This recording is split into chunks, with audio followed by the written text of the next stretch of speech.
Good day to all. Any construction material can possess the properties of being strong or flexible or sustainable, but can one material have versatile properties and still be very humble and patient? Yes, bamboo hails as a 21st century material which carries several unexplored properties and gets biodegraded even before it is being explored. In today's masterclass, let us explore the artistic characteristics of bamboo. The masterclass on bamboo is a series of 5 webinars and 2 hands-on sessions conducted by CGBMT in collaboration with Aditya Academy of Architecture and Design, partnered with Bamboo Society of India and World Bamboo Organization.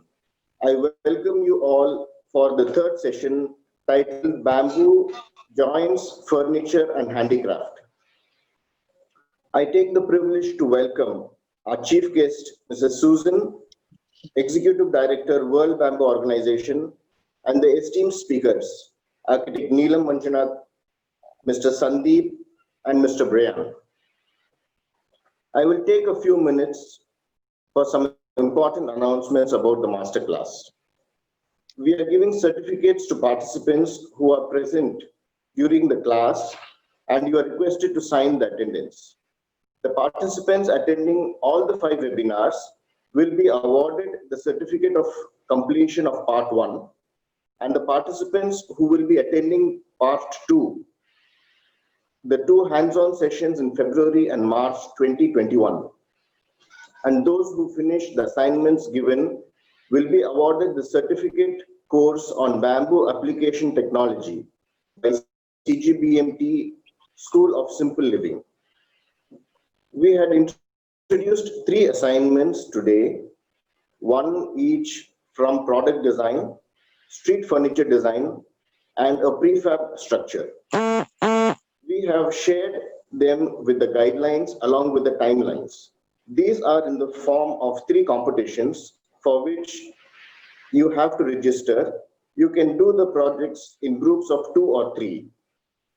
They will be judged by some of the best people in the field. I would like to introduce Architect Dinesh Verma, Chairman AAAD Bangalore Chapter, who will be moderating the session today.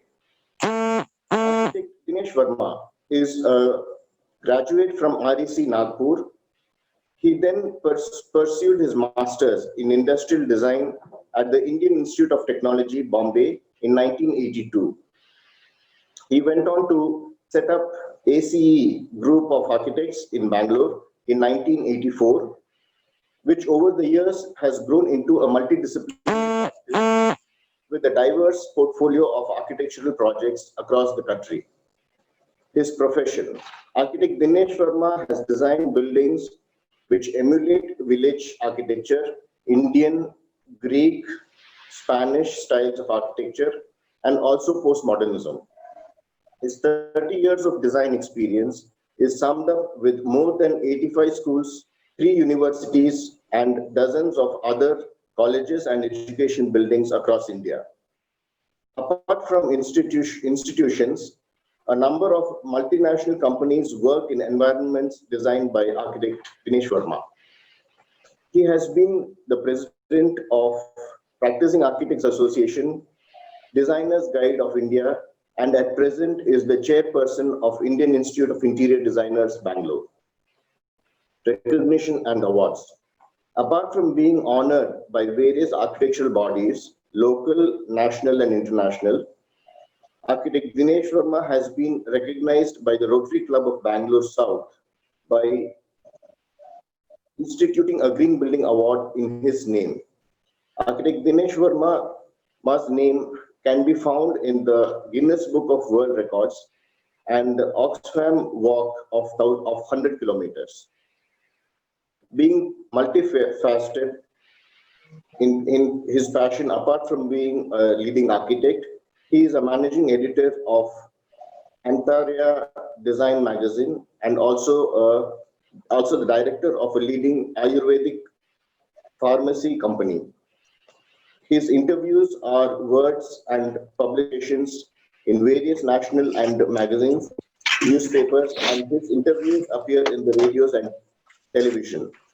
Now I request Architect Dinesh Verma to take over the session. Over to you, sir. Thank you. A very good morning to all. Very good evening to Suzanne and people in the West. A very happy Diwali. Let the festival of lights enlighten all our minds. And also, a very happy Children's Day. I mention this because according to me, the child inside all of us needs to be always kicking and alive and overall agile, because that's what keeps our mind and everything working. I've been given the task of introducing Suzanne. Well, a very difficult one, especially on this forum, because all people who like bamboos are in love with bamboos, who have worked bamboos, for them, Suzanne needs no introduction. Suzanne is the founder and the executive director of the World Bamboo Organization. Her professional background is in horticulture, and she works in the field of landscape design and garden development. Though seeing bamboo as a beautiful plant, her knowledge expanding to appreciate the myriads of application of bamboo, as well as the vital natural source, providing solutions as an environmental remedy for the degraded land, an economic opportunity for community it needs, a sustainable alternative building as a material, a biofuel, a fiber, and so much more. This line can continue and continue. There have been so many things what Suzanne has been doing. She holds a BS in horticulture from Colorado University and served as a director there. For the American Bamboo Society for many years, as she was the past president of the American Bamboo Society and served as the international chair for the World Bamboo Congress in 2009, 2012, 2015, 2018, and currently for the upcoming 2021 Congress in Taiwan. She has published many articles around bamboo, and in 2013, the Action Press UK published her book on bamboos. I invite Suzanne, our chief guest for the day, to deliver her address to all of us and enlighten us more on her experience and her knowledge and her love for bamboos. Suzanne, we are all waiting for you. Thank you very much. Thank you. Hello. We are discussing bamboo joints, furnitures, and handicrafts this morning with very fine speakers, and I'm honored to be the chief guest. And I'll give a brief presentation about the World Bamboo Organization and how it relates to the Masterclass on Bamboo webinar series. I'm going to share my screen with you. Give me a moment. Okay. So we are here in reaction to the world's rich resources in and the ages-old traditional utilization of bamboo. We believe bamboo is a sustainable alternative for a greener future.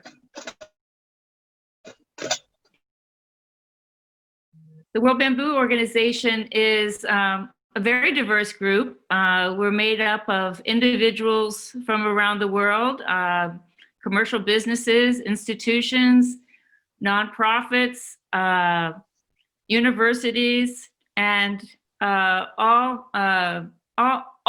anyone actually who are interested and share our common interest in bamboo. Our purpose is to improve and promote bamboo as well as the conditions affecting and the industry surrounding it.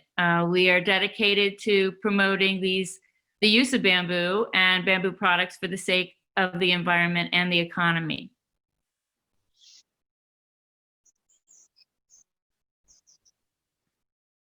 We're really about sharing information, information about the environment and about society, biology, and culture, all relating to bamboo, and we strive to bring people together for networking, communications, partnerships, and hopefully together we can all advance bamboo regionally and globally.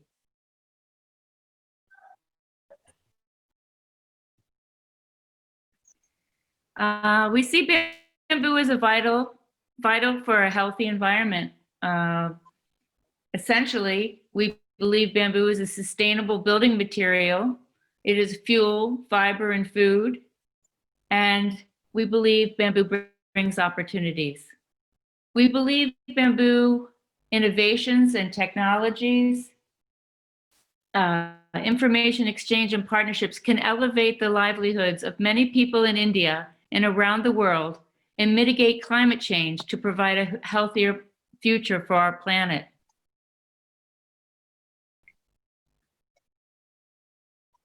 There are literally hundreds and hundreds of different bamboos. I don't know to whom I'm really speaking. I'm sure many of you out there understand that bamboo is a group of plants that grows really globally, native on every continent except Antarctica and Europe. And there's many, many different diverse forms of bamboo, it being a grass, as hopefully you know. And I refer you to the World Checklist on Bamboos and Rattan that was published by INBAR in 2017 that lists all of these species from around the world because bamboos are not all created equal. And when we're talking about utilizing bamboo, certain species lend themselves in one way or another. And so if you're working with a particular bamboo and maybe don't have success with that one, maybe you're just using the wrong species and need to look at another. At World Bamboo, we strive to provide the realities, the truths, and the potentials of bamboo. We understand the complexities of bamboo as a renewable resource. While promoting the potential sustainability of bamboo, we also acknowledge these inconvenient truths, such as overexploitation of native forests, improper preservation techniques, the challenge of certification, best management practices, chain of custody, and worker safety in the manufacturing of bamboo products, etc. These are some of the reasons why WBO is committed to seeing that bamboo gets the chance it deserves. Companies in the business of bamboo who are sourcing their material from other countries need to know the realities and the truths of how bamboo grows, how it's harvested, who owns the bamboo, how is the bamboo processed, and our aim is to assist companies in the business of bamboo in any way we can.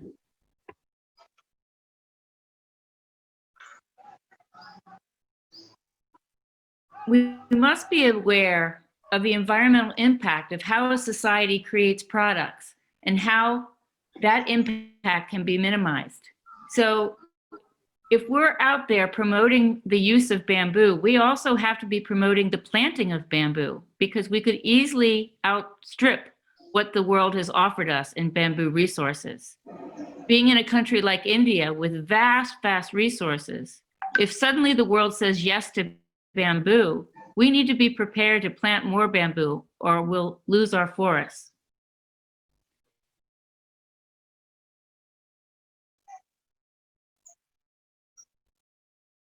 The pace of modern industrialization of bamboo is quickened, and the intricacies of accountability and truthful marketing is following a little bit behind. There's something called greenwashing. This has happened in the bamboo fabric industry, in taking a very, very green material, but using a very dirty process to produce textiles is not exactly the best message that we're sending in the world about bamboo. So these are the kind of things that we hope to realize and educate and improve upon. We are confident that bamboo has a rightful place as a superior alternative to traditional timber and fiber sources, and there is an eager public waiting for ethically made bamboo products. In the housing industry, bamboo could make huge potentials in not just temporary housing or disaster relief housing, but improved social housing for everyone. So in discussing bamboo utilization in our everyday lives, there are hundreds and hundreds of products that can be made from bamboo. When plastics first arrived on the planet, many people were using bamboo before that. And bamboo was a material that was biodegradable, that we didn't have to think about filling up the landfills with a lot of plastic in those days. And now we're looking back at bamboo saying, it could replace so many of these everyday plastic objects and give us an alternative product. And then in that case, then saving us from a lot of trash and waste. So things like toothbrushes, bamboo straws, cups, utensils. In the West here, in the United States, especially now with the pandemic, many restaurants are closed and people are just doing takeout at many restaurants. All of that plastic, all of those containers, all the straws, the utensils, we're creating a lot of waste. And in fact, we've even gone back to using plastic bags again in our shopping, in our markets, where they were being banned in many areas because of the plastic and the trash that results from them. But now with the pandemic, we've gone back to plastics. So it goes around and comes around, and we have to make sure that the products that we use do not last on the planet a lot longer after we do. In this slide, you'll see what doesn't really appear to be bamboo, these pastel colored drinking cups. These are bamboo fiber cups. And we're hoping to see a lot more of this sort of products, replacing plastics. So this is made from the waste material of bamboo in other processing and other manufacturing. For example, like the sawdust that is left behind from cutting boards, for example. These kind of waste products can be made using bamboo fibers, bamboo sawdust, if you will, along with other products like corn and rice straw, et cetera. So there's a lot of potential to reduce plastic consumption with bamboo. When you get into the decorative housewares and furniture industry, again, bamboo is just one of those feel-good plants, feel-good materials. I mean, they're not only smart, they're beautiful in lamps and basketry and chairs and furnitures, and so many woven materials can be made from bamboo. And these are products that the public is waiting for as a result for this interest in using more natural materials and biodegradable materials.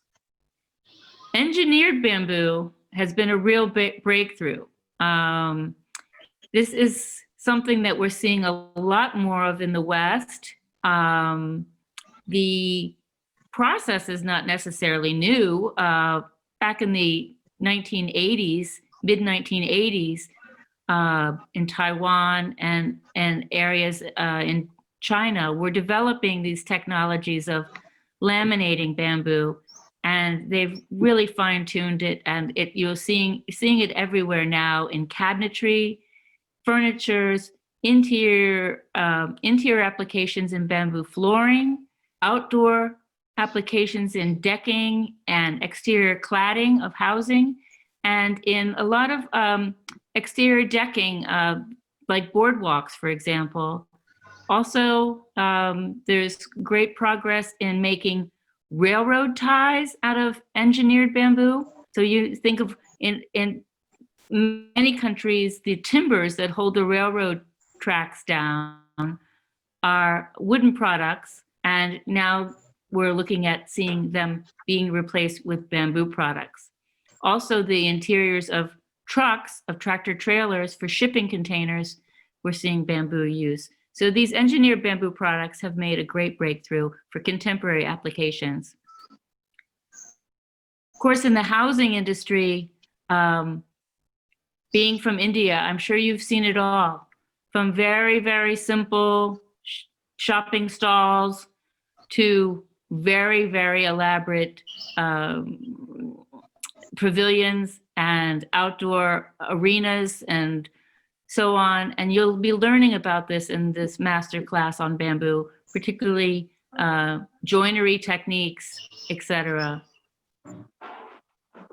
So I want to thank you, and I want to thank specifically the organizers of the master class on bamboo for doing this, providing this opportunity for all of our people out there wanting to learn about bamboo. And especially, I'd like to thank Neelam Manjunath, architect Neelam, because she's been just a real driving force at the CGBMT, and her team has been fantastic in organizing this series.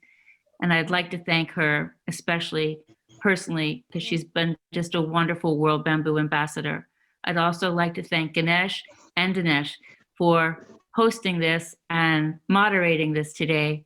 And I hope you all think bamboo and keep bamboo strong.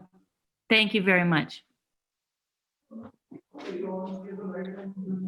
Thank you, Suzanne, so much. That was really lovely. And I wish, like the message what we have sort of given to all of us, that yes, we need to partner together and see that this unexplored, vastly available material, which is a natural material which is available all over the world in different forms, in different variants, we sort of get together and see that we make the best use of it and save this world of all the landfills and all which you mentioned. It was so nice listening to you. Thank you once again. Thank you very much. I'm sure everybody would be so benefited by your talk. Thank you. Thank you so much, Suzanne, for being here and talking to us. Good, and thank you, and good luck to everyone out there. Thank you. Thank you, Suzanne. Well, for all those who were sort of going through the presentation and seeing the different types of joints, the clamps, the type of splays and things, it was very, very interesting. We just, hope Architect Neelam Manjunath was with us, but then at present, we all sort of get together to just pray for a speedy recovery at her house. And we move on further to now have Mr. Sandeep Sangharu with us. Sandeep has been Sandeep Sangharu has been the founder. Sandeep holds a postgraduate degree in industrial design with a specialization in furniture design from the famous National Institute of Design, NID, in Ahmedabad. He also holds a bachelor's degree in mechanical engineering. After graduating from NID, Sandeep co-founded Digital Force, a special effects studio based in Hyderabad, India. During this period, he worked on various projects in special effects, production design, and product development design in the area of camera rigs and production rigs. He also explored cinematography and worked as an assistant cinematographer for feature films. Between 2002 and 2004, Sandeep served as a full-time design faculty at the NID and continues to teach at various schools in India as a visiting faculty. In 2004, he founded Sangaru Design Studio. Sandeep is passionate about photography and filmmaking and is always on the lookout for opportunities to explore these mediums to document the fascinating ways of life in different regions and cultures. He has won a lot of awards and he is the winner of so many things on his credit. He is the winner of the honorary mention design concept Red Dot Design Award 2015. And this was awarded to his bamboo peacock folding lounge chair in bamboo. He is the winner of the Young Creative Entrepreneur Design for Social Impact British Council in 2012. He is the winner of the Gold Award Homeware for design at the Asia Award, and this is for the Trust Me collection of bamboo furniture. He won also the Grand Award at the Design for Asia Award in 2011, and that was also awarded for the Trust Me collection of bamboo furniture. He was also the winner of the Best Design Concept Red Dot Award in 2009, awarded for the Trust Me collection of bamboo furniture. I welcome Sandeep. The mic and the floor is yours. We are looking forward to seeing your presentation on the bamboo furniture and the concepts what you're presenting to us. Sandeep? Yeah. Hello, everyone. Yeah. And thank you for having me here. So I went to Tripura in 2003, and that was my first exposure to bamboo. Mr. MP Ranjan, a senior faculty at NID, who was a torchbearer of bamboo design and bamboo in Northeast, asked me to go there and teach some artisans at an institute that was set up called Bamboo and Cane Development Institute in Agartala, where artisans and craftsmen were given a program to upskill their knowledge about how the rest of the world works and how their knowledge and skill could be shared with others. And my job was to go and give them inputs in how to read a technical drawing and convert the drawing into a prototype. So that would help them interact with architects, designers, artists from anywhere around the world, and they could take the traditional knowledge and skill further down and make things in collaboration. So that was the objective of the institute, and this was my first assignment actually, to work with craftsmen with the material bamboo itself. And my understanding of bamboo till that point was just scaffolding and ladders and huts that we see around. So the next slide, can you go? Yeah. So I landed up in Tripura in the next 2 weeks after that short meeting I had with Mr. MP Ranjan. And what I got to see there was astonishing to me itself. Well, bamboo was a way of life there. The moment you land there, you just see bamboo all over the place and all over Northeast of India. Next.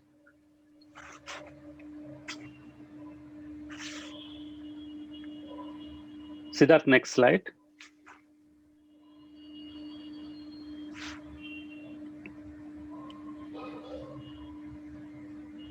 So what you see there is everything is built out of bamboo, right? From a small basket to houses to bridges to everything with which brings in a beautiful texture and language to the whole landscape of that space.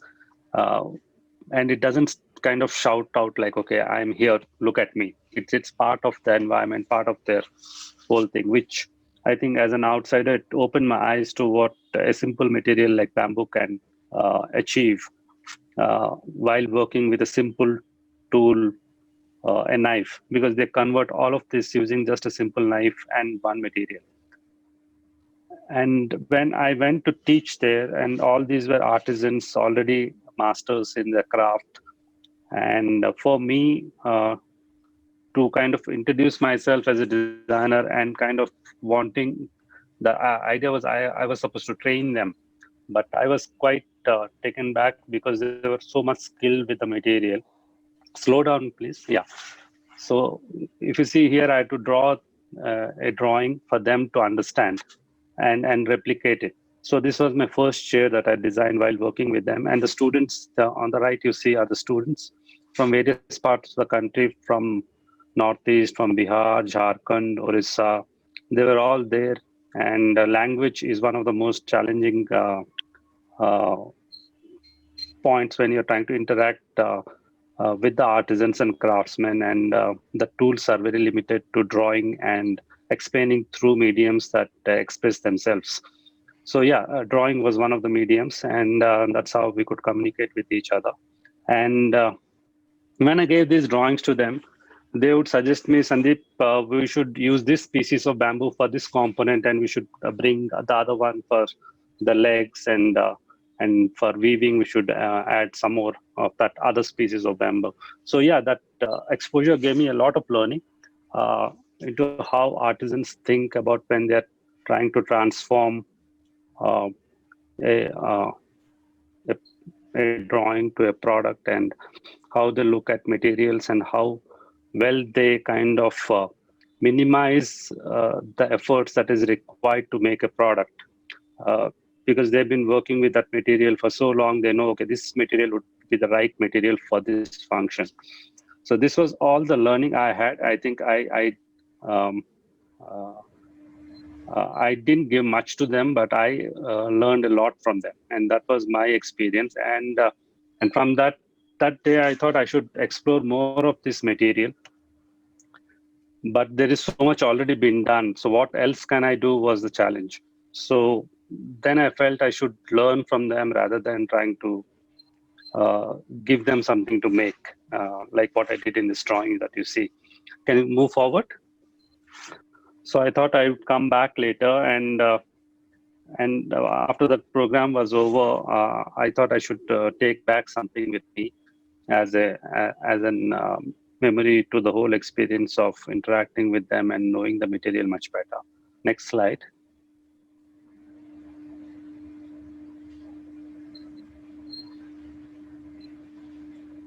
Next. So we made this shed without me knowing anything about bamboo, but this all came from their perspective to how to use a particular species for a particular.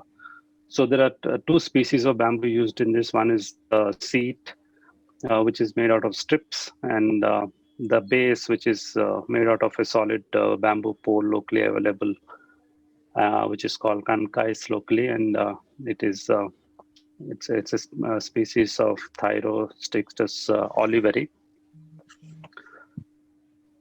Next.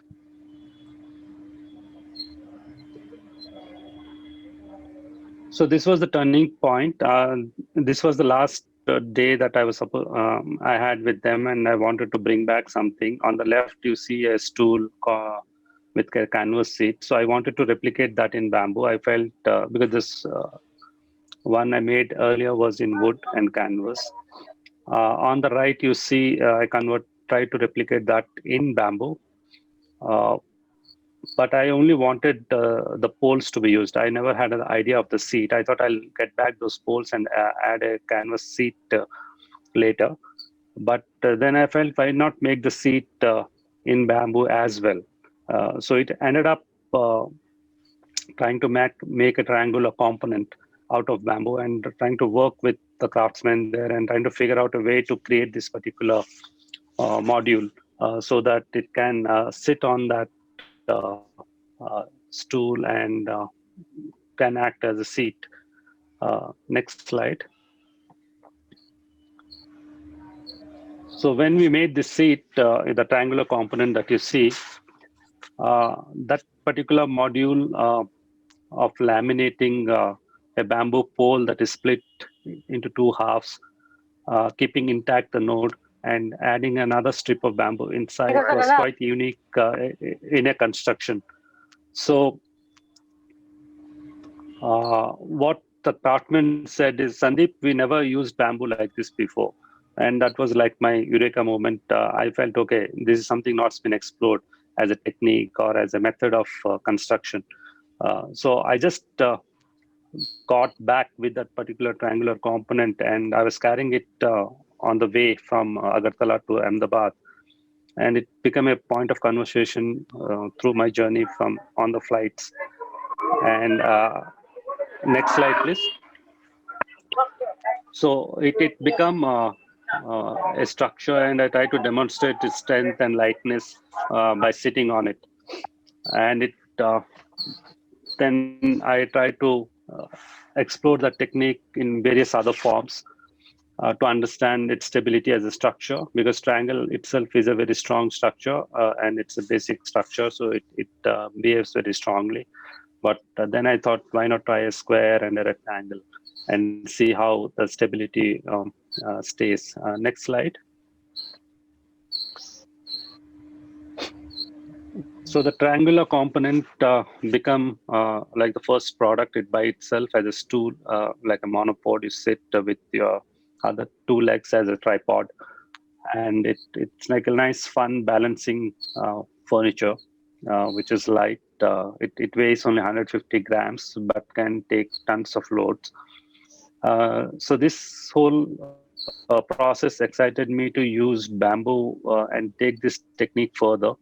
So next slide. And I experimented with basic forms and uh, applications of how I can use them. Next.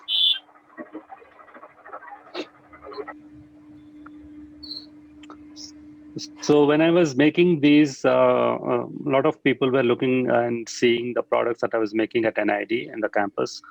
And this whole way of using bamboo was new to all of them, and there are a lot of inputs that came in, and that excited me to kind of explore it further. And that was again a turning point that I felt I should explore more with crafts and bamboo. And I moved on to start my own studio and explore this sector in the country, which is quite vast and quite interesting. Next.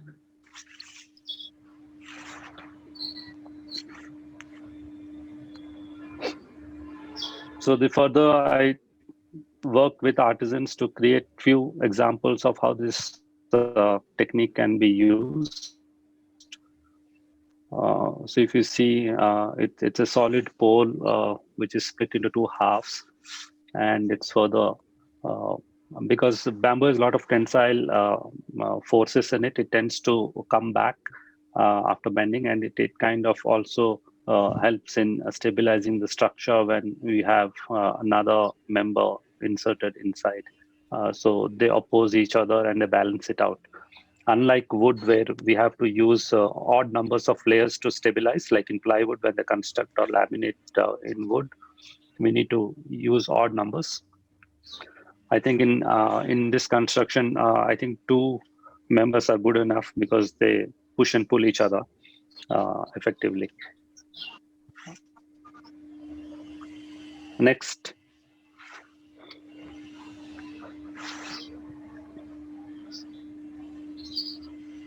So I try to combine modern materials like steel and bamboo putting together.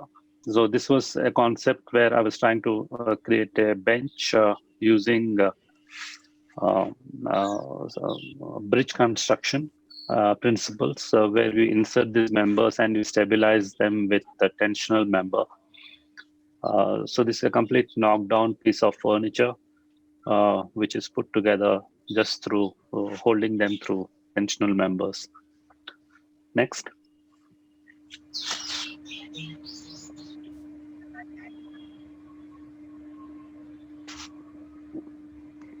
So this was one of the first concepts of that particular technique in a large scale. Next.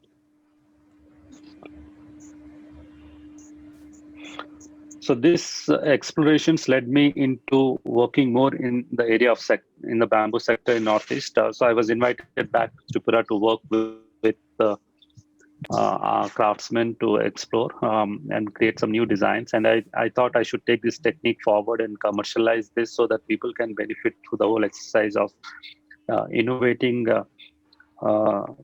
through bamboo. Because people always perceive bamboo is a very cheap material. It's a timber for the poor, and it's been perceived as a very inferior material as compared to other materials. So this was an opportunity for me to kind of push the boundaries, working with the craftsmen to kind of create a new language using this technique. So for the next few years, this technique became my muse, and I try to take it further. And next slide.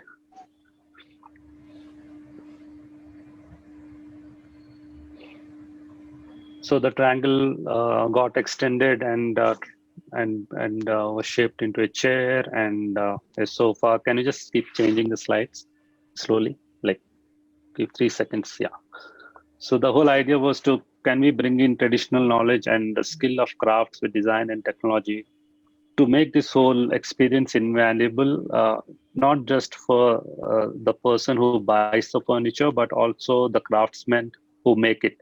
Uh, because they should feel pride in what they're making, and it should bring in more value into their life, rather than just being used for the skill and the knowledge of working with bamboo.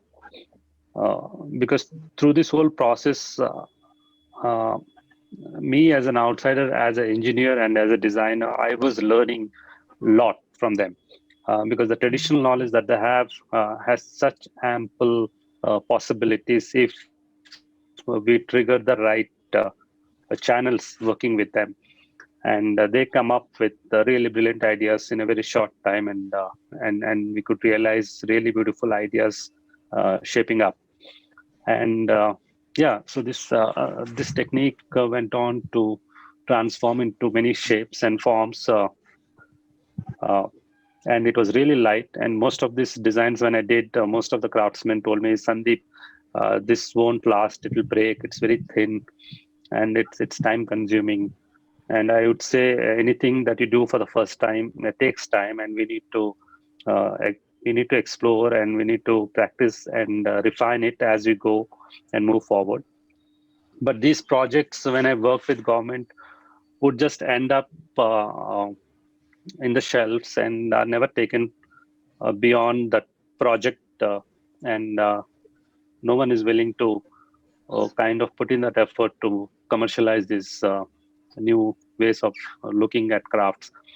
Uh, so I was quite disappointed through these projects for a while, because this was exciting while the work is happening, but once you're done with it, no one gets to see the whole picture. So one of my interns with me was quite excited with this whole exploration, and he asked me, why don't you send it to Red Dot Design Award? And I had no clue of that award. And he said, this is a very prestigious award, and this concept would really catch the attention of the award, and you should just send it. So we ended up sending this as an entry, and we won the best of the best. And the world noticed this idea, because it was published worldwide, and people started looking at them. And we started getting inquiries from all over the world, people wanting to buy them, design museums wanting to showcase them. And it kind of changed how I was seeing working with artisans. Since the world opened up through this award, I thought, why not connect the dots from the farmer to the market? Because we saw that people are interested in having or owning these pieces. Next. Uh, Next slide. So yeah, in 2010, I started the new company where we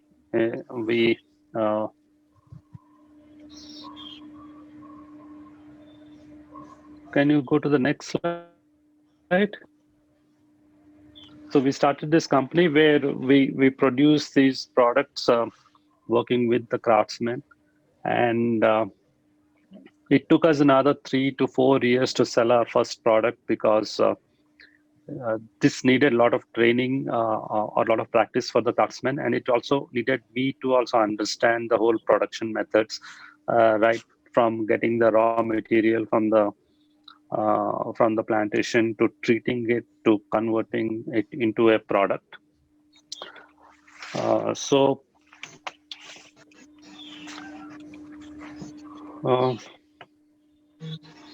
yeah, so I was spending more time trying to kind of stabilize the process, so it becomes the quality and the dimensional stability comes across through the product, so that it it matches quality to any industrially produced product in a way, but also has the quality of handcrafted into it. So I was trying to balance industrial design and craft methods and trying to create this set of products for the market. And it took us a while, but when we started selling our first product, it was quite a revelation because people loved it, and they liked the quality and the finish, and they never perceived bamboo could be such a beautiful material. And we started exploring different techniques and methods to expand the whole collection. Next.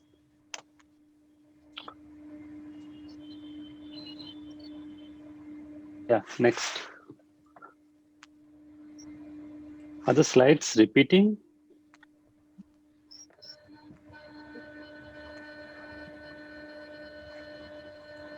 Yeah, some of the slides are repeating. So. Okay.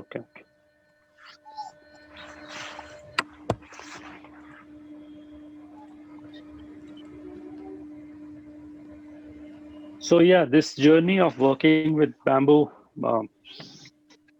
was challenging. It was exciting, and it is a new material being in a new context these days, because the whole perception of bamboo has to change, and we need to keep it as natural as possible so that it's close to not impacting the environment, and trying to work with tools and methods and techniques that bring out the essence of it, because bamboo is perfect in its natural form rather than it being in an engineered form. So I try to work to keep bamboo in its natural form, and not manipulating it too much to lose its own character, and keeping that in mind. Can you come back to the slides?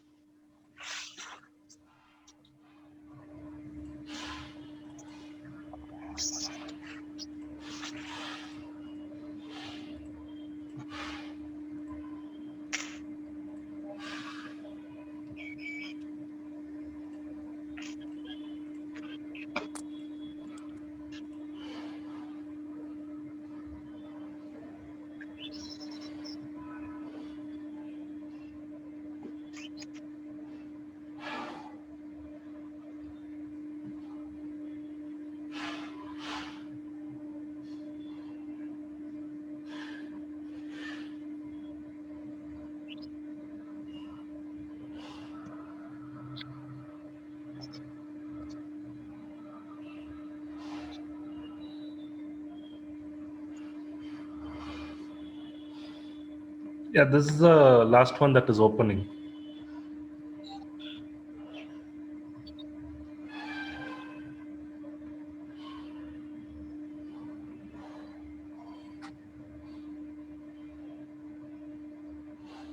Sir, you're muted.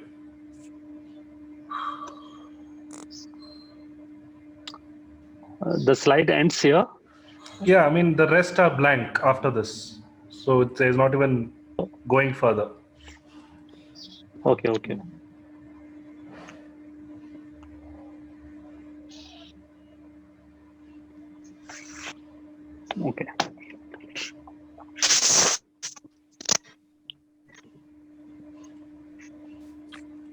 So meanwhile, if you have any questions to ask, I can answer. But yeah, basically, the rest of the slides are the slides of the finished products. But the journey has been quite exciting, because just exploring, experimenting, and we ended up developing a technique and a process which has evolved over the last 15, 16 years into something very refined, and we keep developing using the same technique, more and more products. So it's like we have one formula and it could be applied into many ways. Right now, we are focusing mostly on making furniture out of it, but this technique could be used structurally into larger applications. Yeah. Well, thank you, Sandeep. We would have loved to see the design award photographs and all that, but I'm sure somewhere down the line in the transfer of technology of your slides from where you are in Kashmir to restriction of bandwidth and all, certain things would not have been transferred. But if I sum up, I would tell the audience as to what a journey it has been. Right from just thinking and seeing what is scaffolding and converting the same product as the same material to award-winning products. I would say definitely it's really been a journey and a big inspiration for all of us to see as to how you can really work forward and take a simple material like bamboo all the way to the Red Dot Award. It is mind-boggling, and definitely I would say salutes Sandeep. Great work done, and also you have been sort of converting artisans to entrepreneurs. Nothing like it. Thanks a lot. Thank you for your presentation. Thank you. It's really been enlightening. And I'm sure everybody would be benefited by your program. And we look forward to someday where we see your final products, or we'll have to get to your website and learn more about the. So from here now, from after Sandeep, we move further to meet and get the experience of Mr. Bryan. So Mr. Bryan has been in Indonesia. He's in Philippines. And to introduce him, Brian McClelland is a Filipino-American environmental consultant, ecotourism developer, social entrepreneur, and educator. While working on his master's degree in environmental resource management at the University of Pennsylvania, he came across and he got involved with Gawad Kalinga, a community development program based in the Philippines. After helping GK means Gawad Kalinga, kickstarted their green building program called Green Kalinga. He founded BAM Ecological Technology Incorporated in order to have a platform for his socio-ecological enterprise projects. He works with community members of a GK village in Victoria, Tarlac, called BAM Builders. Bambike, a premium bamboo bicycle line, is the flagship product of his company. Bam Bike Eco Tours lead guided bamboo bicycle tours that share the ecological significance and cultural heritage of the Philippines. Mclean also worked as a director of sustainability at the Enron College. His team established a pioneer and award-winning undergraduate program in sustainability focused on social entrepreneurship, food systems, and ecotourism development. Most recently, he launched Philippine Artisan Trade and Batala Bar, which serves as a platform for social enterprises and local handicraft products. After 13 years of living and working in the Philippines, he is still fueled with the obsession of bamboo and sustainable livelihood development. Brand's goals are to promote new green economies with appropriate environmental technologies and to create jobs for the people who need them most. I welcome Brian, and Brian, the platform is yours, and our Siddharth, please give him share the screen so that we all see and listen to Brian further. All right, thank you so much for the introduction, and hello to everyone. It's a pleasure to be here today. Happy Diwali, and I look forward to being able to share my bamboo story with you. Today I'm gonna just give you a brief introduction of myself. I have a couple of short videos which will help you see and understand the processes and the way in which our products are made. And then I'll tell you a bit more about our company through a presentation of a slide deck. So I will pull up a shared video first, just a sec. And while you're waiting, you can see my bow tie is actually made out of bamboo as well. And then another product which I want to share with you is we have a community that made a bamboo face shield here. So using some of the similar techniques to Sandeep and you know, using the strips of bamboo and the curves. Okay. So I'll start you out with a quick video here.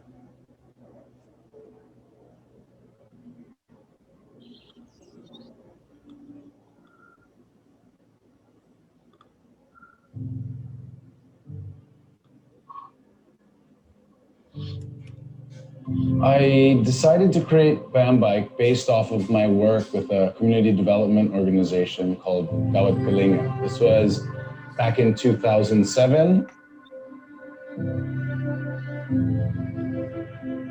Bambike for me was a way in which to create a for-purpose product that could involve community and natural resource management. Si Sir Bryan, talagang matulungin siya sa Gawad Kalinga. Dito siya naganap. Isa kami sa napiling niya na pwedeng gumawa ng Bambike. None of us had ever built a bamboo vehicle such as a bicycle before. The whole bamboo selection is challenging itself, and figuring out which ones to use for what part of the bike was a big challenge. Kasi ang paggawa kasi ng bisikleta, meron siyang protocol. Hindi siya pwedeng gawing isang araw kasi isang bike, almost 1 week siya.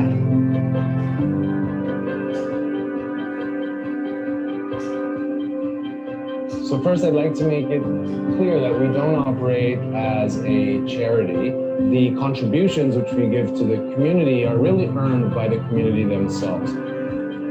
Malaki ang naitulong sa akin ng Bambike. Isa na rin ako sa mga BAM builders na nakapagtatapos na ng anak ko na sa college.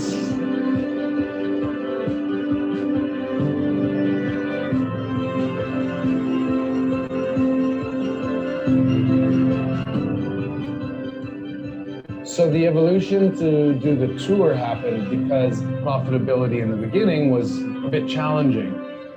That was a turning point for us, wherein we had people now coming to us, paying us for test rides on our bikes. Tangkilikin natin itong Bambike kasi tatak Pilipinas tsaka unmade yan. By the way, ako nga pala si Ferdinand Fernandez, isa ako sa mga BAM builders. By the way, my name is Brian Benitez McClelland, and I'm the founder of Bambike.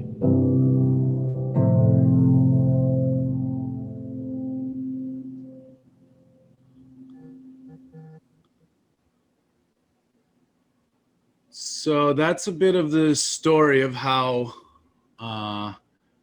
Bambike came to be. I went into that community and was working with Ferdy, who was our first BAM builder, starting in 2009. So it took us quite some time to build the capacity to be able to really build a quality product, something that we could bring to market and share and feel confident enough with people actually riding, and that took quite an evolution. So fast forward to last year, we were able to display at the World Trade Center here in the Philippines and present some of our new products. And we had been doing some bamboo building materials as well as electric bikes, which you'll get a quick view of here in this video. And then, yeah, I'll go into discussing how these products are made after that.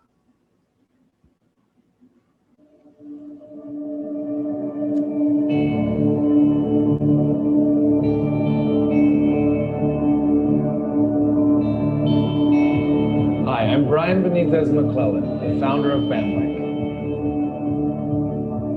It's really great to be a part of Manila Fame this year with the Bamboo Initiative. This show has driven us to push for more innovative and scalable solutions.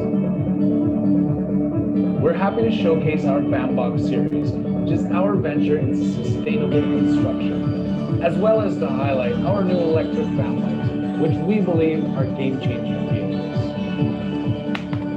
We look forward to continuing our collaborations in BAM building a greener future.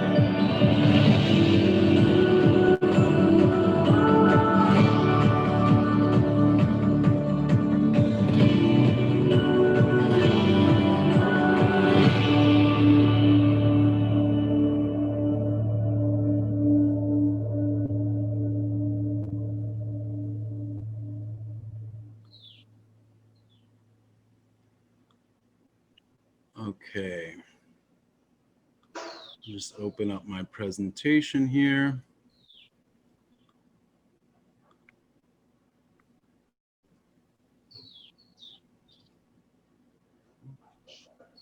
Just a sec.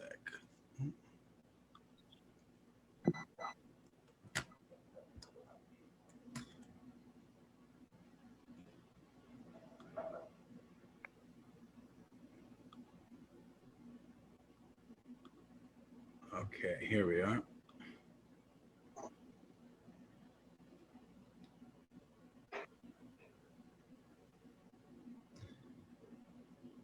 All right, so BAM Bike is pretty self-explanatory in its name.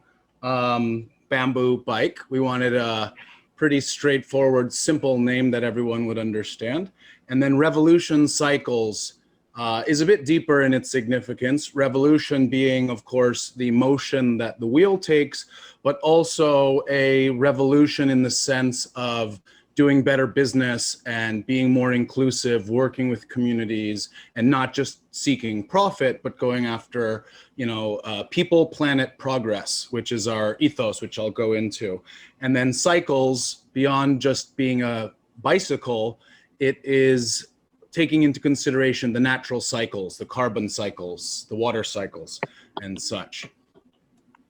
So we founded the company as BAM Ecological Technology, with the idea being that bicycles, so BAM Bike being the flagship brand, but that bamboo as a material will be increasingly important, and you know, using it for construction and replacing woods and other unsustainable materials is very important. And you can see here, I go by Bryan on Instagram. So if you're interested in seeing any of our you know, exploits and fun that we have with bamboo and things going on in the Philippines, you can follow me there.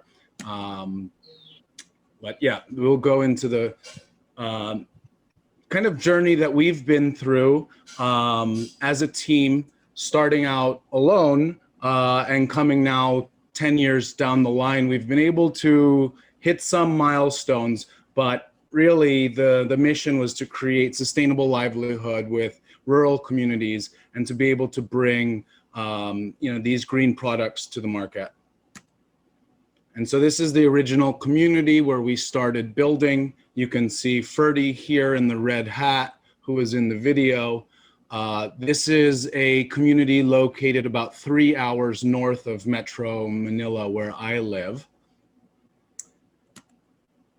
And part of the proceeds of all of our bike sales and tours would go into feeding programs. We sponsor a school teacher and are working to replant the bamboo that we harvest. So it's more of a full cycle type of business operation where sustainability and, again, the triple bottom line of people, planet, progress are at the heart of what we do. Our supply chain goes all over the Philippines. We have bamboo supplies which come from different areas. We're using giant bamboo, which is the Dendrocalamus asper, and Kawayan Tinik is the local name for Bambusa blumeyana, which is the bamboo with a lot of the thorns, which we use a lot as well. And then Abaka Fiber. I'm not sure if you're familiar with Abaka Fiber, but I've got it, a little piece of it here. It is like a hemp type fiber, which we use to bind our joints. And then we have ecotourism, where guided bamboo bike tours in a number of different locations around the country. As you can see here in this photo, we've got a combination of three types of materials really. The down tube is a whole pole bamboo. And then again, the Abaka fiber is impregnated with an epoxy resin, which we then use to lash the joints. And then the top tube where it says Bambike, this is laminated strips. The diameter of this is roughly 25 millimeters thick. So it's about, six thin bamboo slats, which are press laminated in a jig together.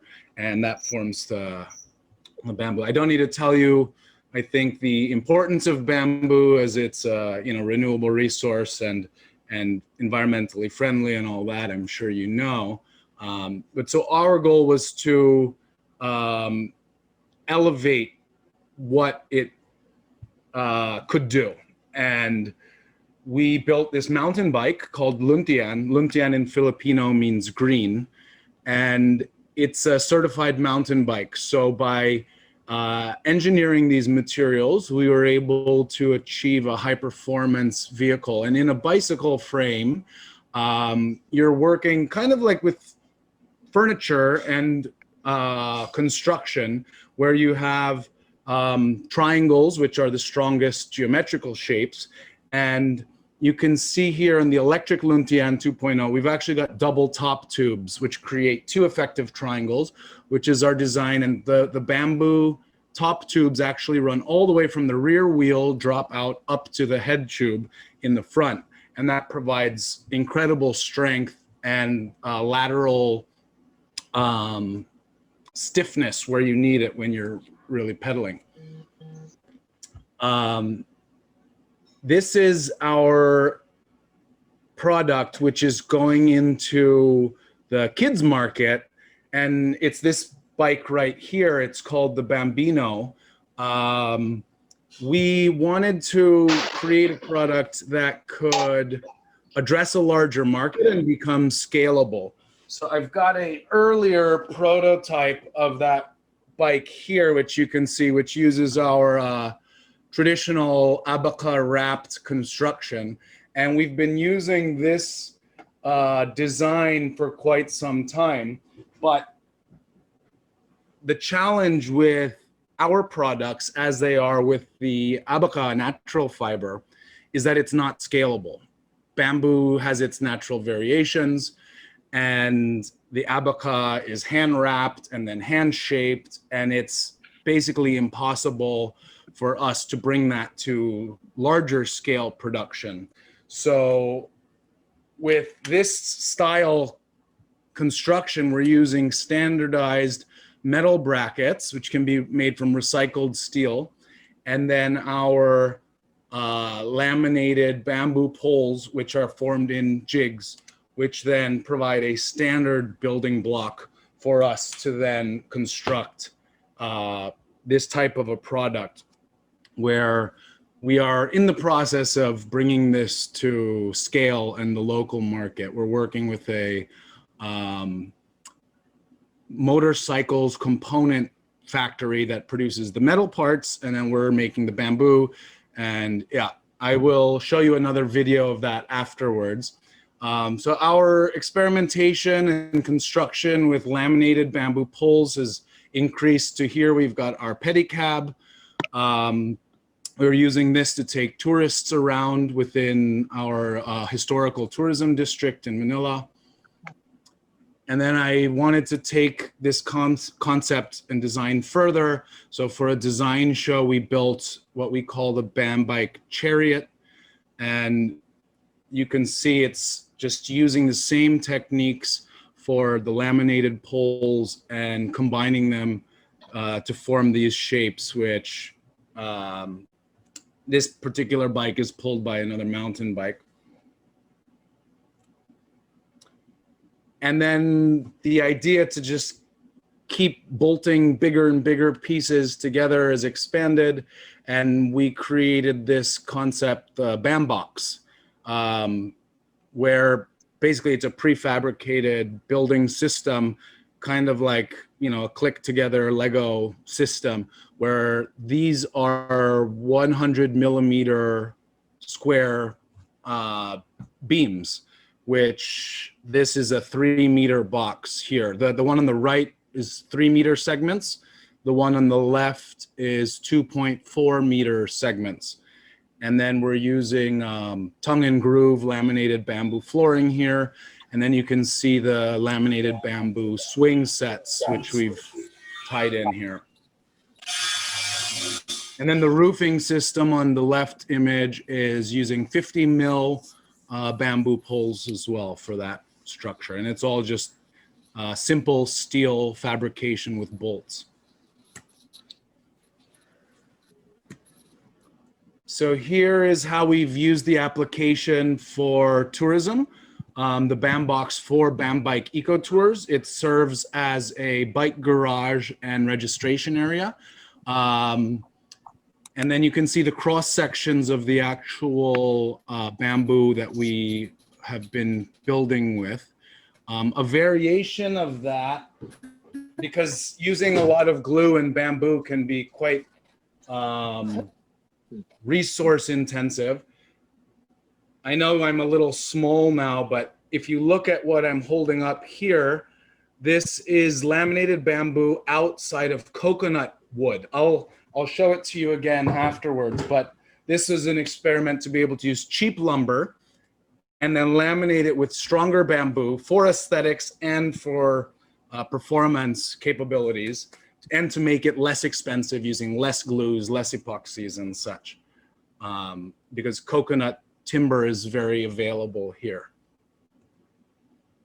So Bambike Eco Tours, as I'd mentioned in the video, was a pivot because just manufacturing and selling the bicycles was not, at the time, significant enough of a business for us. So we took what was our main attraction, which are these bamboo bikes, and created a historical tour from it. So starting in 2014, we started doing Bambike Eco Tours. And since then, we became the #1 outdoor activity in Manila. And unfortunately, since March, we have ceased to a halt and haven't been able to do any tourism. But when we get back in action, I'll invite all of you guys to come and join us for a ride. This is the courtyard where we would start our tours, and everyone gets on their bamboo bikes and enjoys a ride through the old historic city, which is an old Spanish fortress town. Here is one of the communities where we make the bikes. The people, again, are at the heart of our operation. Fred here on the right was born with a leg deformity and was able to build his own bamboo crutch, but it wasn't as sleek as the ones we saw in the previous presentation. And then our company has been working with other larger companies for developing livelihood programs in communities where we deploy bicycles and set up tourism so that rural communities have livelihood. So in different locations across the country, we've been setting these up so that bike tourism becomes a job for these people. And then within the city, we work with some other companies to bring call center agents out of their office cubicles into the city, riding bikes for their kind of physical and mental health. This is our team. Most of them have been now working remotely because of everything that's been going on. And this is how you can get in touch with us if you're interested to contact us. I do have some more of the presentation which will come out of this slide deck, but that's basically an overview of our company and what we do. So I'll show you a bit more about some of the specific products and the techniques that we use to build them. Okay, just a sec.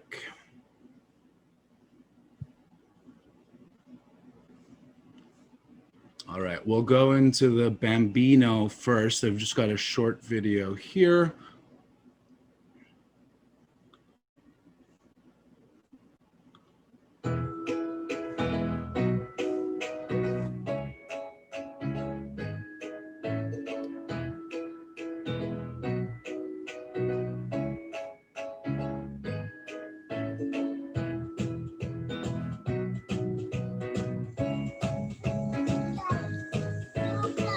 So the bike can be used by kids as young as 18 months. And the way in which you get a progressive skills development is kind of you're just scooting and walking as you're a young kid. And then as time goes on, you can push and glide. And that's why we don't put on balancing wheels or pedals yet. It's used to just train kids the basics in balance.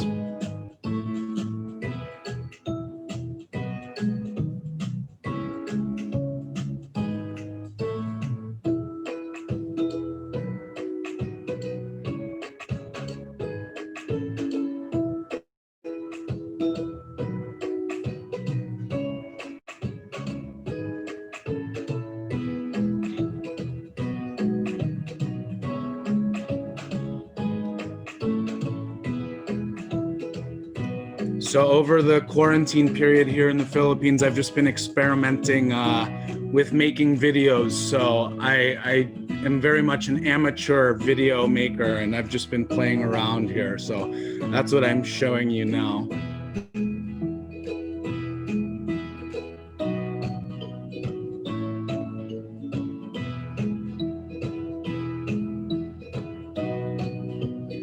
One of the unique features of this bike is that the frame is designed to be able to grow with your kids. So as you can see in this image, it's the same frame, but it's actually just reversed.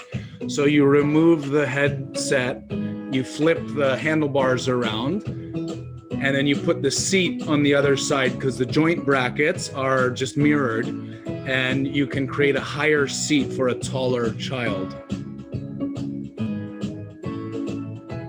And so yeah, you use these quick release clamps, and within a matter of a minute, you can see the two different bikes here. This was in Australia where we were at a festival and testing with the kids.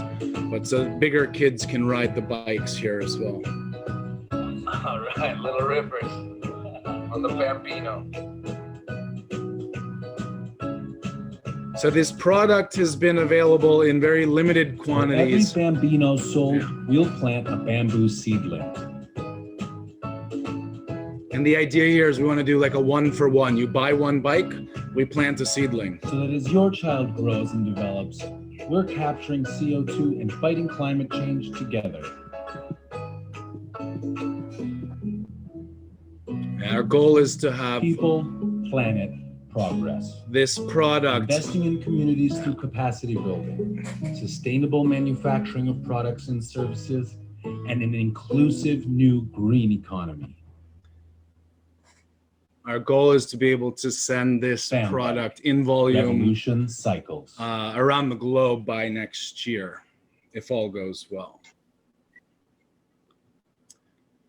And then I have one last video, which will be on the electric BAM bike, which is what we've been working on most recently, and which I've been having the most fun with personally, because getting around on an e-bike in Metro Manila is really incredible, because we have pretty bad traffic here.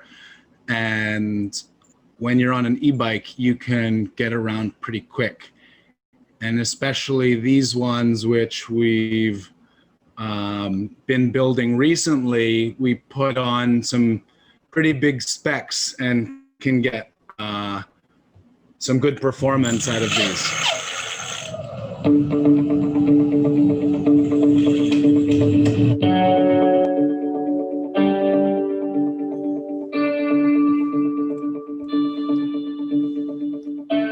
So we put a 1,000-watt engine with a 60-volt battery system, and I have a 17.5 amp hour capacity. So this can go about 50 to 70 kilometers within a charge, depending on how aggressively you're driving.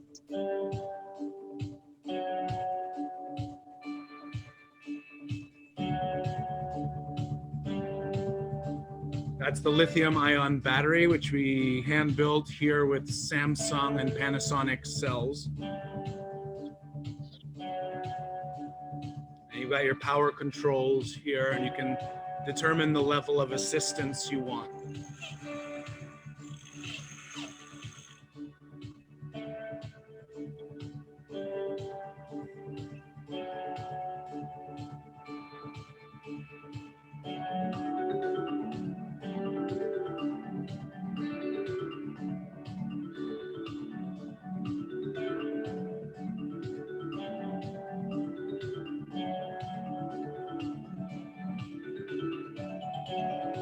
So this guy here, his name is Russell. He was our lead tour guide in Intramuros, but since we've been out of work there, I turned him into my bike model.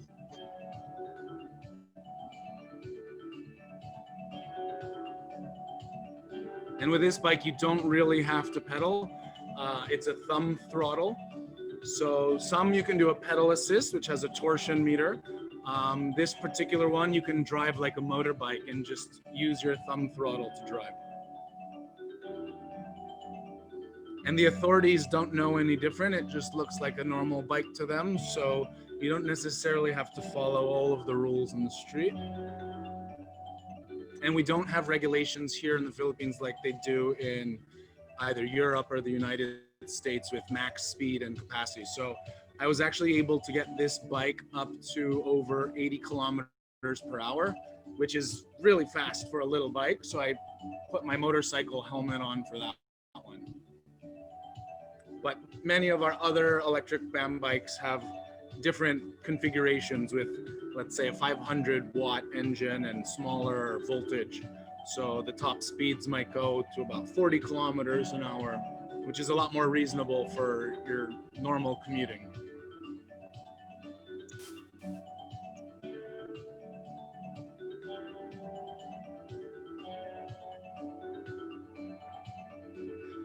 We're working on a design now where you won't be able to see the battery or the controllers, where the system will be integrated within the frame and covered by some bamboo paneling, but we haven't finished that design yet.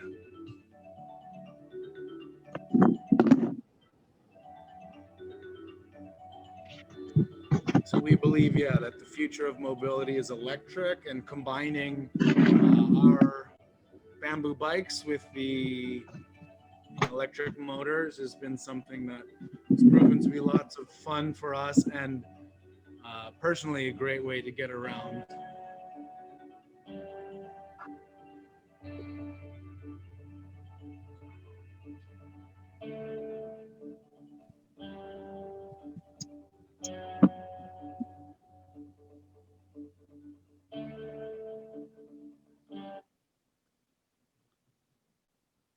So yeah, as far as a formal presentation, that's all I have there for you, but I'd be happy to answer any questions.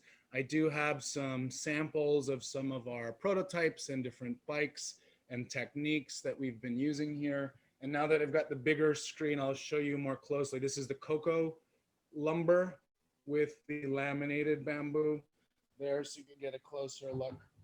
But yeah, thank you for the opportunity to share, and I'll be happy to take any questions. Well, thank you, Brian, for that very, very interesting presentation. And what was so interesting was the way you described the entire supply chain of different types of bamboos, and how you have sort of brought technology into it and the availability, so that you can, sort of make it into something like a mass production. That was really, really very interesting. And what I learned is, whether it is you in Indonesia or Sandeep in India, both of you believe that triangle is the most stable form for bamboo design. Yeah, that was really sure. very interesting. And thank you again. I'm sure everybody found it very, very interesting. And you are definitely looking forward to riding on your bamboo bikes. Great. Well, thank you. So whether it's there or one day we get it here to India, I'm sure all of us will love to be on it. Yeah. All right. Sounds good. Yep. So with that, I now call in Ganesh back onto the forum, so that he takes the discussions further and invites for the questions, answer sessions and all. Ganesh, do we have you? By the time Ganesh joins in, a big thank you to everyone. Big thank you, Sandeep. Big thank you to Brian. We did miss Neelam and the thing. We saw her presentation, but we are looking forward to Neelam's presentation sometime soon, and be with her personally. And do we have Ganesh now?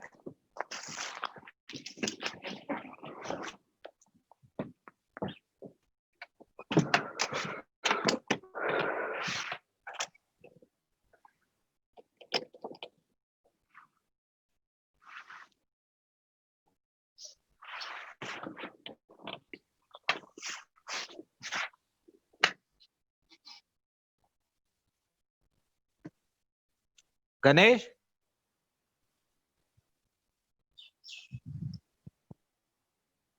Is he muted? Hello. Ganesh, you are Hello. muted. Yeah, I'm unmuted. Yeah. Great.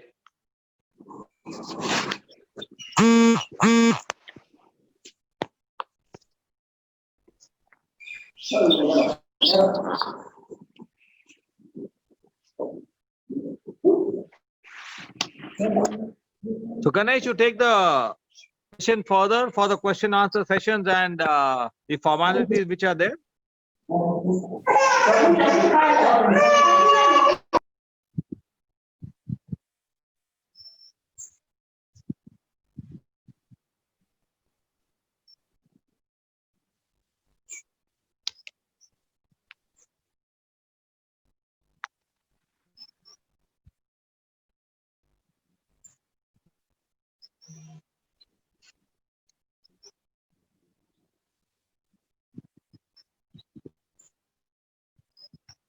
Doing it.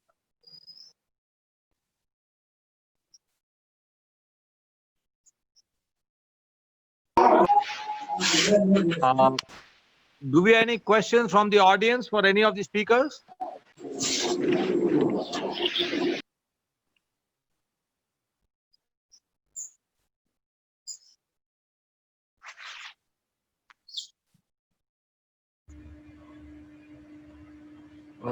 Hello, there's a question from the audience in the chat box. So Yes. if we want to use, I think it's put to Sandeep sir. If you want to use these beautiful bamboo furniture at terraces in residential projects, are these long lasting, and how many years will they last? Yeah, like any other natural material, it'll have its own life when it's used outdoors. So I think it'll last long. We've been using it for a while. Only thing that we need to take care is you need to maintain them, clean them up, pipe them up, and they will last quite long. The only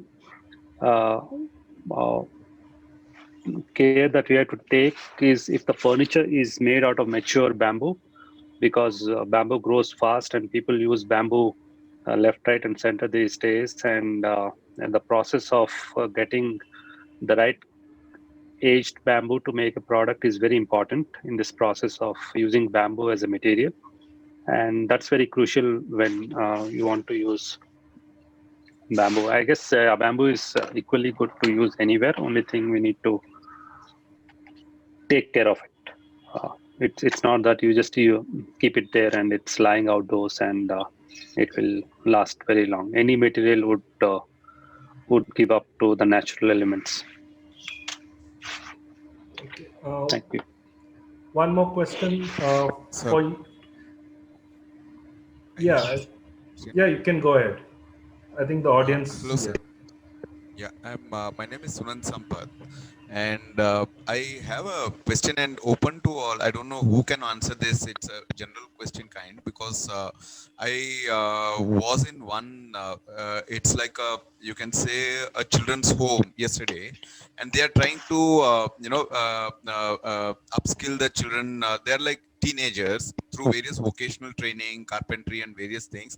So I suggested bamboo as one of the thing that the children can also learn various art form, and I mean not really art, but as a profession which they can also take up as entrepreneurial thing later on. But what they feel is that bamboo is not available everywhere. The children are coming from various parts, and once they finish here and they go back to their place, will they be able to continue using bamboo as a core element? Is it true, or once they learn, they can go wherever, let's say Raichur or North Karnataka or someplace, they can still pursue it? These children are not very resourceful to travel on their own or something. So what about this concern, sir?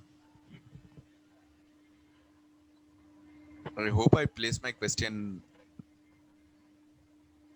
Am I audible? Yeah, you are. Yes.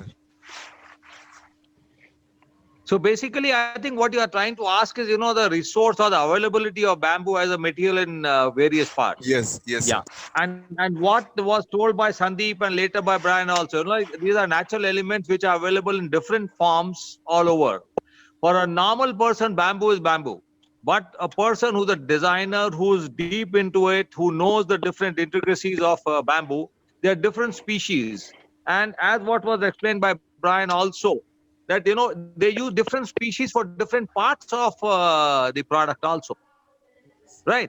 So somebody needs to really get into the details of it. And if you have a, like what they call a supply chain or something also, as what Bryan suggested, or as what Sandeep has been working, all the way from Tripura to different places and all, how you can get the things, get the artisans and then work on it. Definitely, whether you are in Karnataka or anywhere, you can work on it, but you need to get the basic material, the right one, for the type of design and the thing what you are looking for.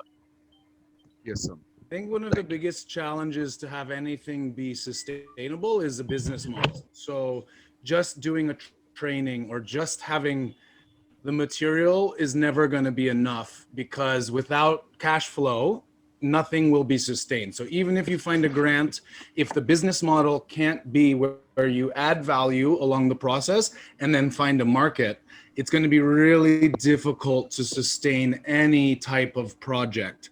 And unfortunately, that's what you see a lot, where sometimes you find some well-meaning agencies or groups that want to help communities, where then they might bring somebody in to do a training on how to build a chair. But if there's nowhere to sell that chair, or if that community doesn't have someone who's business-minded to make sure that they're doing it financially sustainably, the project will have a lot of challenges. So I think that's always going to be one of the biggest and most important factors, is making sure that there is a business model for it. Very true. I totally agree with what Bryan is saying. It's very easy to start, but then definitely difficult to sustain. Any other questions in the chat box? Yeah, there's one more question, sir. For young professionals, if we want to explore bamboo, how do we start and how do we go about it? Where do we start from? That is the question in the chat box. Well, there's the World Bamboo Organization, which has many activities and events. I was in Manipur, India for the World Bamboo Workshop before, and was able to see the incredibly talented resources and people involved in bamboo in India. So I think you have a lot of opportunities there, and I'm sure Sandeep can be more specific about what to do in India, but the World Bamboo Organization does have an upcoming event next year. It was supposed to be this year in Taiwan, but because of everything, it's been postponed. So hopefully by September or October next year, 2021, we will have the World Bamboo Congress in Taiwan. So you can stay tuned for that as well.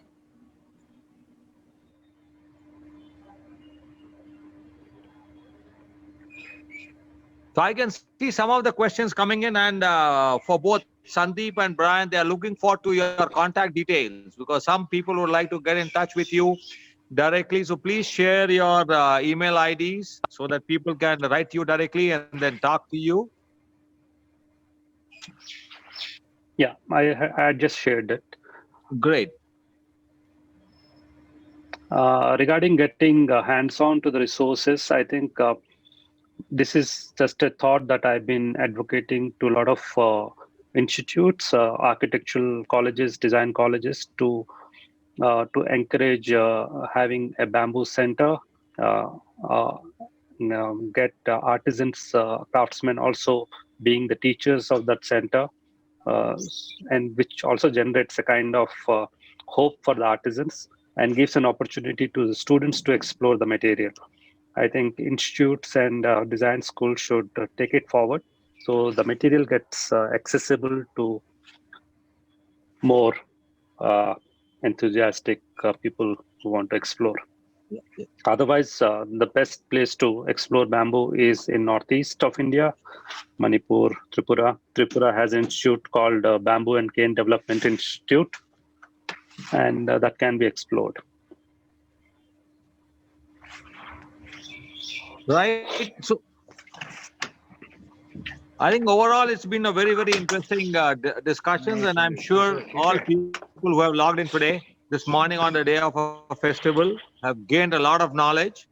And most of us already know, but yes, it's been sort of reconfirmed that bamboo, you can do a lot of things. Bamboo is strong, bamboo is tall, and it gives you various opportunities to go ahead and use this in the most effective manner.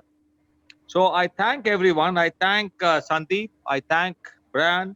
I thank Suzanne. I don't know, it's very late night for her, whether she's still there. And I thank everybody for logging in today and making this program a success. I'm sure all of you have gained a lot from it. I personally have gained a lot. For me, when I started, when they called me for this particular program, I said, I'm absolutely naive. I have no experience of working with bamboo. I've never worked with it. But after this program, I've definitely, it's gone in my head now that yes, I'll become a part of this program and be a partner and take this program further for the good of the environment. Thank you, everyone. Thank you for joining in. It was nice to have you all. And once again, 3 cheers for bamboo, and we all are together for it. Thank you. Thank you so much. Thank you also. Take care, everyone. Thank you. Thank you, Bryan. Looking forward to catching up with you soon. Okay, great. Thank you. Take care. Thank you. Right? Okay, Bye. Sandeep. Yeah. Whenever in Bangalore, just give a pass. We'll definitely Sure. catch up one of the. Sure, I'll do that. Thank you. Okay. Bye. Right. Bye. Bye, everyone.